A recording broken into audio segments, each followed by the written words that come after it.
Sa mas pinaigting na operasyon kontra kriminalidad, napasakamay na ng pulisya ang kinikilalang top 2 most wanted person sa lalawigan ng La Union sa isinagawang operasyon ng Balawan Municipal Police Station bilang lead unit. Katuwang ang RID Pro 1, LUPIDMU, LUPIU, LU 1st PMFC at LUPDEU.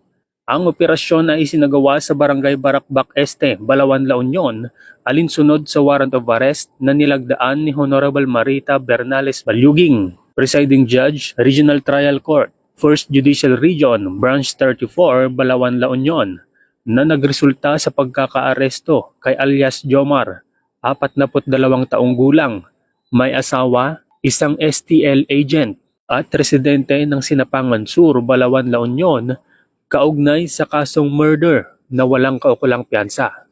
Ang suspect ay nasa kustudiya ngayon ng Balawan Municipal Police Station para sa dokumentasyon at tamang disposisyon. Ang tagumpay na ito ay nagpapatunay na sa bagong Pilipinas, walang puwang ang karahasan. Dahil ang tunay na layunin ng pulis ay isang bayang ligtas, maayos at may hustisya para sa lahat. Mula dito sa Ilocos Region, ako ang inyong PNN correspondent, Police Corporal Rafi Viloria, alagad ng batas, tagataguyod ng Balitang Pulis.